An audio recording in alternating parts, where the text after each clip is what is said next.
A gente que vive no interiorzão, longe da cidade grande, sempre ouviu uns causos feios. História de bicho, de assombração, de coisa que a ciência não explica. Mas ouvir é uma coisa, viver é outra. E o que nós passamos naquela noite, durante o velório do seu Jeremias, foi o tipo de terror que arranca a alma da gente e joga para os cachorros roerem. O seu Jeremias morreu de repente, coisa de infarto, e a tristeza já era pesada na sala da casa dele, ali perto da divisa da fazenda, quase grudada no cemitério velho.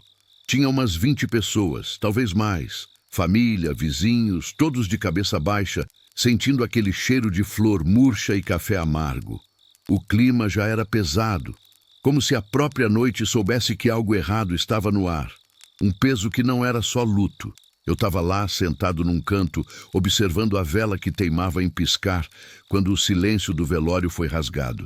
Não foi um grito de dor, foi o uivo. Um uivo que começou lá longe, mas que tinha um som diferente, mais profundo, mais raivoso. Não era lobo-guará, não. Era algo que vibrava na terra, fazia os vidros da casa tremerem de leve, e aí os cachorros. Nossos cachorros, que estavam quietos, amarrados nos quintais vizinhos, começaram a enlouquecer. Um latido desesperado, um misto de medo e ódio que só bicho sente quando a morte está por perto. A primeira coisa que pensei foi: é onça. Mas ali não tinha onça há anos. Foi quando a velha Dona Nena, a mais rezadeira de nós, sussurrou algo que me gelou o sangue até a medula. Ela disse, baixinho, olhando para a porta de madeira que dava para o mato: o bicho, ele tá vindo para cá. Ele sente o cheiro do caixão. Ninguém precisou perguntar quem era o bicho. O ar ficou eletrizado. Olhamos uns para os outros. A luz fraca da vela parecia diminuir a cada segundo. Aquele uivo se repetiu, agora inegavelmente mais perto, vindo da direção dos túmulos. Eu juro para vocês, a gente estava encurralado entre o morto e a fera. O velório, que era para ser despedida, virou uma armadilha de carne. O que você faria se estivesse lá, sabendo que a criatura mais antiga e faminta da nossa crença estava vindo para te buscar? Já passou por algo que te fez duvidar da realidade? Deixe seu comentário aqui embaixo. Me conta seu pior pesadelo da roça. O segundo uivo não deixou margem para dúvida. Estava a metros da casa. A reação foi imediata, mas desorganizada, típica de gente em pânico. As mulheres se agarraram umas nas outras e os homens correram para as janelas. Eu fui um deles. Olhei pela fresta da cortina. O luar era forte, mas era um luar esquisito, meio vermelho, filtrado pela poeira da noite e pelo medo que eu sentia. Não dava para ver direito, mas a sombra que se movia entre as árvores do pasto vizinho não era de um animal comum. Era grande, muito grande, e se movia em 2 patas, mas não era a forma ereta e calculada de um homem. Era um trote desengonçado, mas absurdamente rápido. Parecia estar farejando o chão, e a cada farejada ganhava velocidade. Foi então que o cheiro chegou. Se o uivo nos avisou da presença, o cheiro nos deu certeza da natureza. Era um odor fétido, algo que misturava carniça velha, pelo molhado e um suor ácido, quente. Um cheiro de bicho bruto, selvagem, que jamais senti na vida. E olha que eu cresci caçando. Era nauseante, forte o suficiente para invadir a sala fechada, por baixo da porta e pelas mínimas aberturas. O cheiro de podridão e perigo. Foi o Zé Bento quem confirmou o que todos já suspeitavam, mas tinham medo de verbalizar. Ele estava perto da janela dos fundos e gritou, com a voz embargada, um som fino, quase um choro: é ele! É o lobisomem! Eu vi a cara! Aquele grito quebrou o restante da ordem que havia. Eu me afastei da janela, sentindo o corpo esfriar. Nossas conversas sobre lendas de Sexta-feira 13 ou Lua Cheia tinham virado realidade violenta. O medo não era mais abstrato, ele tinha cheiro e vinha correndo na nossa direção faminto. Olhei em volta, procurando algo, qualquer coisa, que pudesse servir de arma. Não tínhamos armas de fogo, só os objetos comuns de uma casa simples. Facas de cozinha, a bengala do tio Manuel e a pá de carvão da dona Hilda. Coisas patéticas contra o que estávamos enfrentando. A criatura estava vindo do lado do cemitério, como se tivesse sido atraída justamente pelo cheiro da morte recente, pela presença do caixão ali, no meio da sala. Eu sentia a terra vibrar mais uma vez. O som dos passos pesados, quase como coices, agora era audível sobre o latido histérico dos cachorros. Eles estavam todos ali, 20 almas presas entre 4 paredes finas, com a fera lá fora, se aproximando do foco da luz. Minha respiração ficou curta e eu senti um gosto de ferro na boca, resultado do pânico. Corri para a porta da frente instintivamente e empurrei o peso do corpo contra o batente, como se o meu esforço fosse deter a força daquela besta. Outros 2 homens me ajudaram a trancar com a trava simples, mas a porta parecia papelão. Não dava tempo de rezar, não dava tempo de pensar. Era só reação. E eu sabia que a reação de defesa seria inútil. A porta de madeira gemeu, mas não foi por nossa causa. Foi porque, do lado de fora, a criatura parou. Silêncio. Um silêncio mais terrível que o uivo, porque significava que ele estava ali, parado, nos observando, nos cheirando, escolhendo o ponto fraco. Olhei para o caixão do seu Jeremias. Estava ali, tranquilo, alheio ao horror que ele, de certa forma, havia iniciado com sua morte inoportuna. Esse silêncio durou uma eternidade, talvez 5 segundos, mas foram suficientes para esgotar minhas forças. Eu estava esperando o golpe, a explosão, o ataque, mas ele fez algo pior. Ele rosnou. Um rosnado baixo, cavernoso, que parecia vir de dentro da terra, mais grave que qualquer som que eu já tinha escutado. Era o som da fome primordial, da selvageria sem limites. E eu entendi que aquilo nos via apenas como alimento. Eu fechei os olhos por um instante, me preparando para a violência que estava prestes a se desencadear sobre nós, sentindo o cheiro pútrido ficar ainda mais forte. Eu podia sentir o hálito quente e nojento da criatura, mesmo com a porta nos separando. O silêncio foi rompido por um impacto brutal na parede lateral. Não foi na porta. A fera, com uma inteligência medonha, atacou o ponto mais frágil e desprotegido, a janela da cozinha. O vidro estilhaçou em uma explosão de som, e o grito das mulheres foi ensurdecedor. Eu larguei a porta da frente e corri, junto com os outros homens, em direção ao som. Chegando lá, vimos o estrago. A janela estava arrebentada, o caixilho de madeira, que era robusto, estava rachado ao meio. E por ali, a primeira evidência visual clara. Um braço. Não o braço de um homem, mas uma pata dianteira enorme, coberta por um pelo preto e sujo, com garras que pareciam adagas curvadas, tentando desesperadamente alcançar o interior. O braço musculoso se movia com uma rapidez surpreendente, procurando agarrar o que quer que estivesse perto. A dona Margarida estava logo abaixo, em choque, e foi salva por 1 centímetro. O Zé Bento, ainda pálido, pegou a pá de carvão e, numa coragem que eu nunca esperei dele, golpeou a pata com toda a força. O som do metal atingindo o que parecia ser osso foi um estalo seco, mas o bicho não recuou. Pelo contrário, o rosnado aumentou, transformando-se em um urro de dor e raiva. A pata se moveu com mais violência, rasgando o ar e as cortinas. Zé Bento não teve tempo de recuar. A garra, rápida como um raio, o atingiu no ombro. Foi um golpe limpo. Eu vi o sangue jorrar antes mesmo do Zé cair. A força do impacto o jogou para o lado e ele caiu no chão, gritando de dor, apertando o ombro, onde o tecido da camisa estava em tiras e a carne exposta sangrava profusamente. O cheiro de sangue fresco, misturado ao cheiro pútrido da criatura, criou um aroma nauseante de matança. Eu agarrei o primeiro objeto que vi, um castiçal de bronze pesado que estava sobre uma cômoda, e o lancei contra o que restava da janela. Não era arma, era distração. O castiçal atingiu a moldura e a criatura pareceu recuar por um instante. Foi o suficiente para eu e o tio Manuel arrastarmos uma mesa pesada de madeira maciça e colocá-la na frente da abertura destruída. Isso não ia segurar o bicho, mas ganhamos segundos preciosos. A visão do Zé ferido e sangrando no chão nos trouxe a certeza.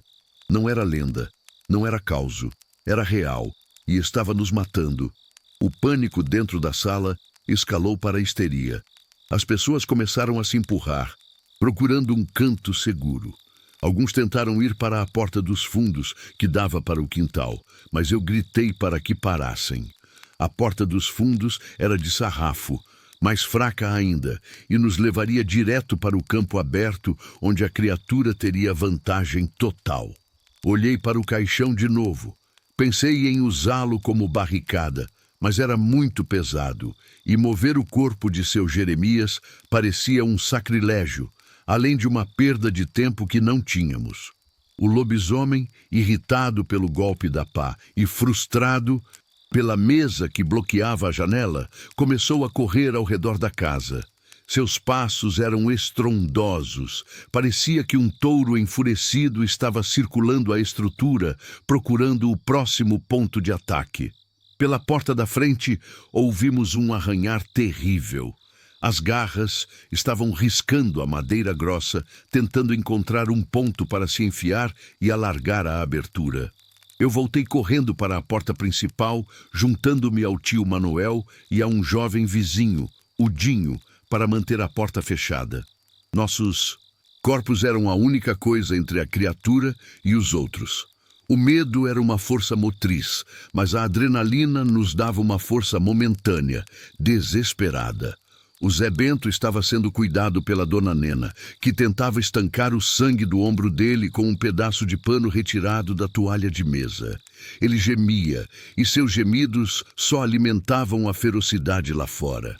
O ataque coordenado começou. O bicho bateu na porta principal com uma violência inacreditável. O golpe foi tão forte que nos jogou para trás, mesmo com 3 homens apoiando. A trava de ferro não cedeu completamente, mas o batente rachou na altura do trinco e vimos a fresta entre a porta e o caixão alargar-se. Pelo vão, conseguimos ver o pelo negro, os olhos amarelos e um focinho salivando. A criatura estava grunhindo agora, um som gutural de antecipação. O cheiro de enxofre e sangue invadiu a sala com mais intensidade. Percebemos que não tínhamos tempo. A porta desabaria no próximo golpe. Foi nesse momento que o pânico cego tomou conta. Alguém gritou pelas janelas e a correria começou. Eu sabia que sair era suicídio, mas ficar era morte certa e mais lenta. Tinha uma pequena janela no quarto de Jeremias, nos fundos, que dava para um chiqueiro abandonado, um local menos exposto. Eu gritei para todos seguirem, mas a maioria já estava em pânico, tentando quebrar a porta dos fundos, a de sarrafo. Eu corri para o quarto, levando o Dinho comigo. O tio Manuel tentou segurar a porta da frente mais um pouco. O que aconteceu com ele? Não sei. Só ouvi o grito abafado dele logo depois que a porta cedeu. O som da madeira se quebrando e o uivo de triunfo da criatura entrando na sala foi o último som que ouvi antes de me concentrar na fuga. Eu e Dinho chegamos ao quarto de Jeremias. A janela era pequena, mas parecia um basculante. Não dava para passar um homem adulto facilmente. Eu empurrei o Dinho primeiro. Ele era mais magro e conseguiu se espremer, caindo no chão enlameado do chiqueiro velho. Eu ouvi os gritos na sala. Principal, um som curto e agudo, seguido pelo som úmido de algo sendo rasgado. Não olhei para trás. A visão na minha mente era a do tio Manuel sendo alcançado e isso me deu a força do desespero. Forcei meu corpo a passar pelo buraco minúsculo. A madeira raspou na minha pele, rasgando minha camisa e machucando minhas costelas. Finalmente caí do outro lado, ofegante, no meio de terra molhada e restos de palha. O Dinho estava de pé, tremendo, apontando para a casa. Pela janela, agora desimpedida, pudemos ver o caos. A criatura estava lá dentro. Eu vi o vulto gigantesco se movendo em meio às sombras. A luz da vela tinha sido derrubada, e a única iluminação vinha da lua vermelha que entrava pelas portas e janelas quebradas. Eu vi a silhueta da criatura se dobrar sobre algo no chão. Ouvimos os gemidos finais de alguém que conhecíamos. Era a carnificina. Não podíamos fazer nada. Tínhamos que correr. Saímos do chiqueiro, pulando a cerca baixa, e entramos no mato denso que levava à estrada.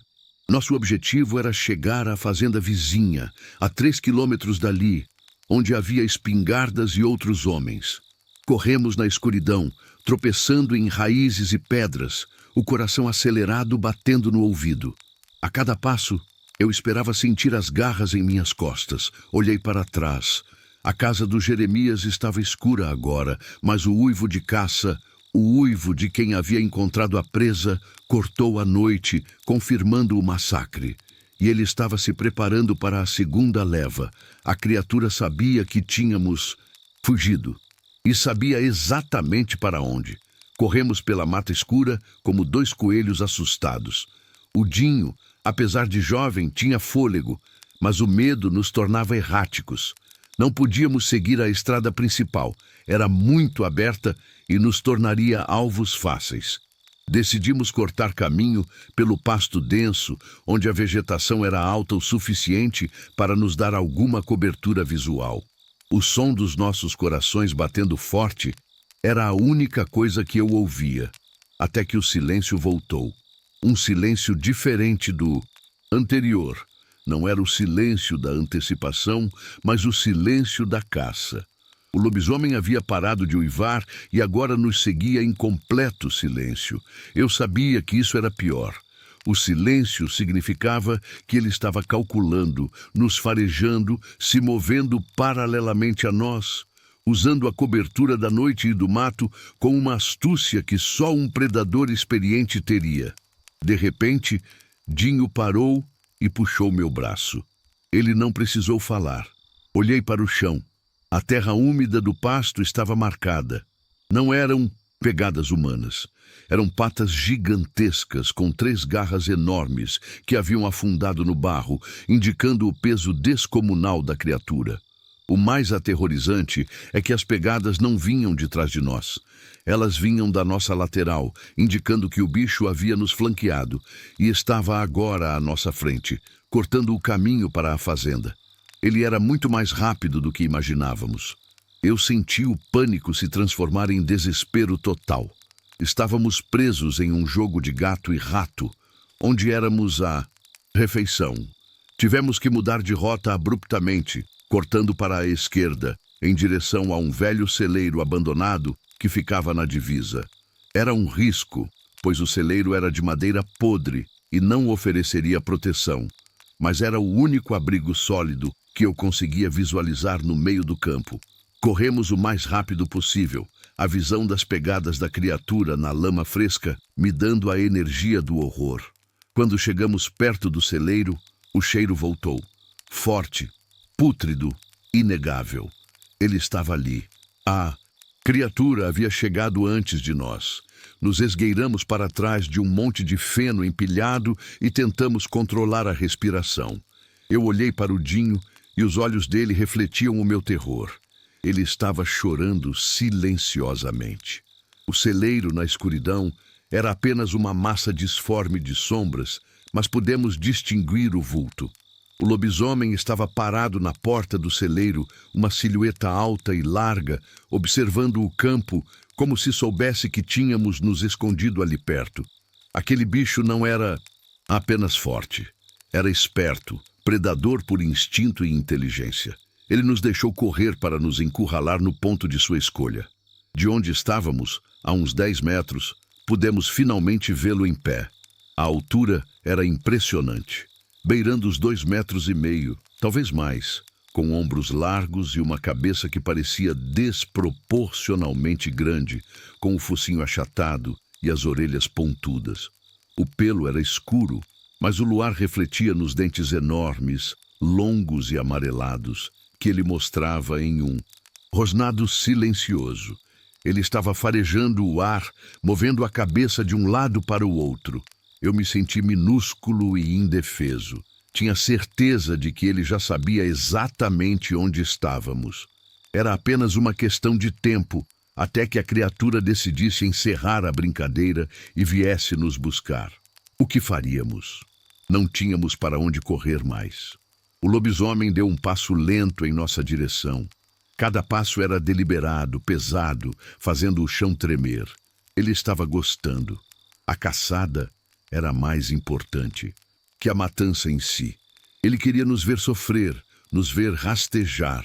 Eu agarrei uma forquilha de feno enferrujada que estava enterrada no monte. Era patético, mas era tudo que eu tinha. Eu sabia que não causaria dano real, mas a ideia de não fazer nada era insuportável. Eu sussurrei para Dinho: "Fique atrás de mim. Se ele atacar, corra para o outro lado. Tente ir para o canavial." Dinho apenas assentiu, paralisado pelo medo. A criatura parou a 5 metros, levantando o focinho para farejar. Novamente, eu podia ver o movimento dos músculos em suas pernas massivas. Ele estava pronto para saltar. O cheiro era avassalador agora, misturado com o cheiro adocicado de feno velho e mofo. Naquele instante, o bicho nos viu. Não foi um movimento brusco, mas uma lenta inclinação da cabeça que focou seus olhos amarelos, brilhantes como brasas, diretamente em nós. Ele nos localizou. Ele rosnou, dessa vez um som mais alto, de satisfação, e saltou. O salto foi rápido demais para a mente processar. Era como se aquela massa colossal de músculo tivesse se transformado em um projétil. Eu levantei a forquilha instintivamente, mas sabia que era inútil. O impacto não veio em mim. O lobisomem mirou o monte de feno ao nosso lado, derrubando a pilha com uma força absurda, apenas para nos desorientar. Fomos soterrados por feno e poeira. O Dinho gritou, tossindo. Eu me debati, tentando sair da montanha de palha seca. Quando consegui respirar e abrir os olhos, vi a criatura. Ela estava a 1 metro de mim, olhando-me com aqueles olhos terríveis, o corpo coberto de pedaços de feno. O focinho estava ligeiramente ferido, talvez pelo golpe que o Zé Bento havia dado com a pá lá na casa, mas isso só o tornava mais furioso. O bicho abriu a boca, revelando os dentes sujos. Eu gritei e, no impulso, enfiei a forquilha para frente. O objeto atingiu o peito da criatura. Não perfurou a pele, mas a ponta encontrou um osso e fez um barulho metálico e alto. A criatura recuou, mais surpresa pelo barulho e pela irritação do que pela dor real. Aquele segundo foi a nossa chance. O Dinho, que havia se levantado, percebeu o recuo. Ele correu em direção ao celeiro. Eu o segui, pulando por cima de um tronco caído. Entramos no celeiro, que era apenas um esqueleto de madeira e telhas quebradas, mas que tinha um pequeno sótão onde guardavam ferramentas velhas. A escada era uma tábua instável, mas subimos rapidamente. O lobisomem, furioso por ter sido atingido, começou a rasgar a madeira do celeiro com suas garras. O som era ensurdecedor, parecendo que a estrutura ia desabar sobre nós a qualquer momento. Chegamos ao sótão. O ar era abafado e cheirava a ratos e poeira. Olhamos para baixo. O bicho estava no andar de baixo, destruindo tudo, procurando onde tínhamos nos escondido. Ele sabia que estávamos ali e estávamos completamente encurralados. Estávamos no sótão, escondidos atrás de sacos de milho vazios, ouvindo a destruição abaixo de nós. O lobisomem estava rasgando a estrutura do celeiro em busca de uma brecha. Os sons de madeira se partindo eram aterrorizantes. De repente, a criatura saltou. Ele não tentou subir a escada frágil, ele apenas usou a força pura de suas pernas para alcançar o mezanino, rompendo o teto abaixo de nós. Ele se materializou no sótão, a cabeça entrando primeiro por um buraco gigantesco que ele havia feito na base de madeira. Era como ver o próprio inferno irrompendo. A poeira subiu e ele soltou um urro vitorioso. Estávamos a menos de 3 metros dele, no canto escuro. Ele se levantou, a figura imponente, e eu pude ver os detalhes que o medo tinha obscurecido antes. O pelo não era uniformemente negro, mas salpicado de cinza. O corpo era pura massa, mas tinha uma silhueta que, assustadoramente, me lembrava a de um homem muito grande. Mas o rosto, o focinho estava coído, a pele parecia esticada e os olhos amarelos estavam injetados de sangue. O que me paralisou não foi a ferocidade, mas a semelhança que, naquele instante de proximidade, eu consegui captar. Naquele rosto de animal havia um resquício, uma forma de ossatura que me era familiar. Eu olhei para a criatura e a criatura olhou para mim. E então aconteceu. Por um microsegundo, o brilho selvagem nos olhos do bicho pareceu vacilar. E eu vi a dor, o reconhecimento. Não era só um animal furioso, era algo aprisionado, algo lutando para sair debaixo daquela carcaça horrenda. A testa da criatura, entre o focinho e as orelhas pontudas, tinha uma cicatriz branca. Uma cicatriz que eu conhecia.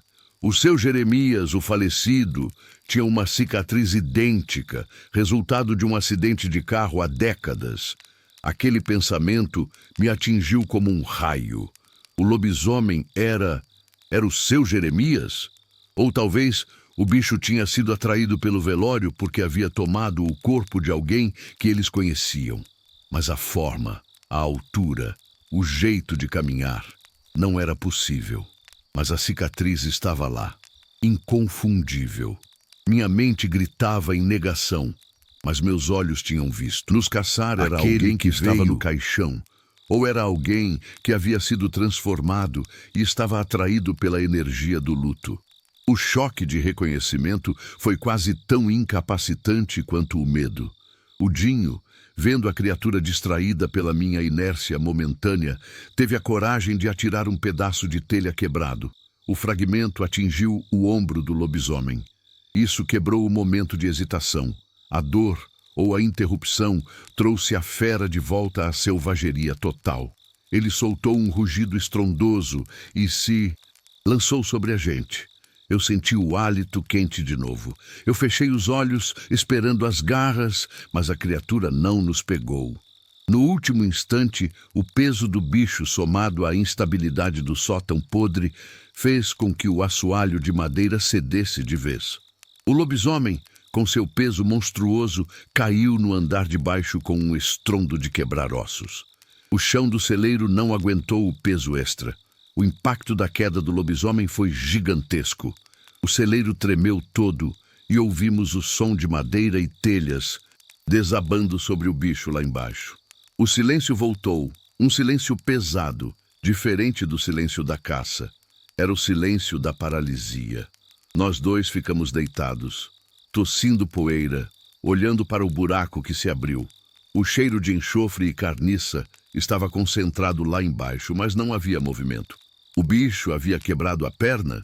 Tinha ficado preso nos escombros? Era a nossa única chance. Eu agarrei a lanterna que estava no meu bolso, acendi-a e apontei para baixo, através do buraco. O lobisomem estava lá, parcialmente soterrado por tábuas e sacos de milho podre. Ele estava lutando para se soltar, rosnando baixinho, mas parecia estar preso ou muito atordoado pelo impacto. Eu vi a perna traseira dele se movendo em um ângulo estranho, o que me deu uma pequena esperança. Eu tinha que fazer algo definitivo. Olhei ao redor. Havia um lampião de querosene velho, empoeirado, encostado em um canto do sótão. Era arriscado, mas era tudo o que tínhamos para neutralizar a criatura. Eu disse ao Dinho para ficar quieto e rastejei até o lampião. O vidro estava intacto. Com as mãos trêmulas, eu o acendi, a chama amarelada iluminando o pequeno sótão. Eu peguei o lampião e, com a forquilha de feno que ainda estava em minhas mãos, empurrei o lampião para baixo, mirando o corpo preso do lobisomem. O vidro se estilhaçou ao atingir o peito da criatura. e o querosene se espalhou sobre o pelo grosso e sujo. A chama, ao entrar em contato com o líquido inflamável e o feno seco, se espalhou em um instante. O lobisomem urrou, um som de agonia terrível, muito diferente do uivo de caça. O fogo se alastrou rapidamente. O pelo do bicho começou a queimar com uma rapidez assustadora, exalando um cheiro de carne queimada que era insuportável. A fera se debatia, mas o peso dos escombros e a dor do fogo a impediam de se libertar imediatamente. O celeiro, por ser velho e seco, pegou fogo em segundos. Eu sabia que tínhamos que sair dali imediatamente. Nós descemos pela escada podre, que ainda estava de pé, e saímos correndo para o campo aberto. O celeiro se tornou uma fogueira gigantesca, a luz do fogo substituindo a luz fraca da lua.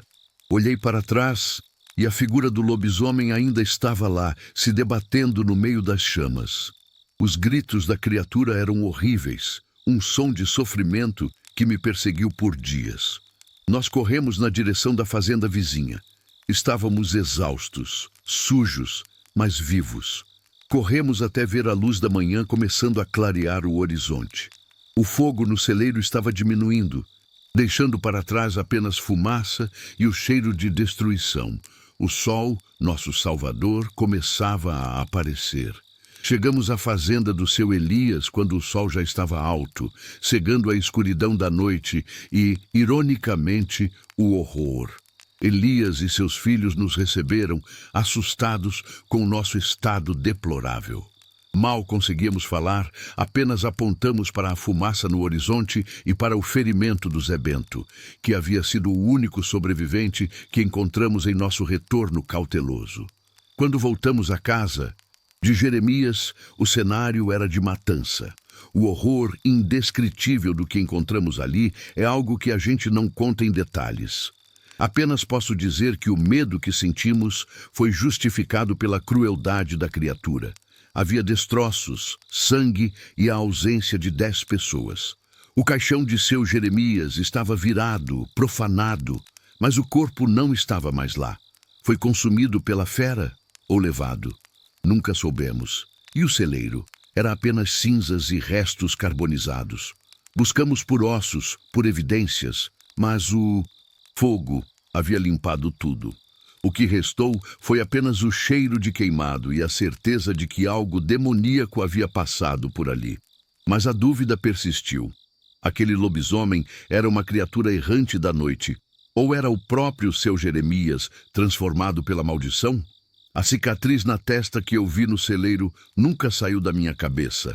Pensei nas histórias que Dona Nena contava sobre o corpo do morto atrair as bestas da noite. Ou sobre como uma alma que não encontra descanso pode voltar transformada em maldição. O corpo de Jeremias sumiu. Os corpos dos outros, alguns foram identificados pelos pedaços, outros simplesmente desapareceram. Nós sobrevivemos, mas carregamos a marca. Eu, o Dinho e o Zé Bento, que sobreviveu graças à cauterização natural causada pelo sangue estancado pela Dona Nena. Ninguém mais falou sobre o ocorrido. A polícia veio, mas o que podíamos dizer? Que um lobisomem atacou um velório? Eles registraram como ataque de animal selvagem desconhecido devido ao estado dos restos encontrados. Nós que vivemos sabemos a verdade e sabemos que na próxima lua cheia o pânico vai voltar. Porque não sabemos se a criatura morreu de verdade naquela fogueira ou se apenas se regenerou nas cinzas, esperando a próxima reunião de almas fragilizadas pelo luto, atraído pelo cheiro da morte. E eu nunca mais consegui dormir com a janela aberta, temendo o uivo que anuncia a fome de uma criatura que pode ter tido o rosto de um vizinho. O terror, para nós, nunca acabou. Ele apenas espera a próxima noite.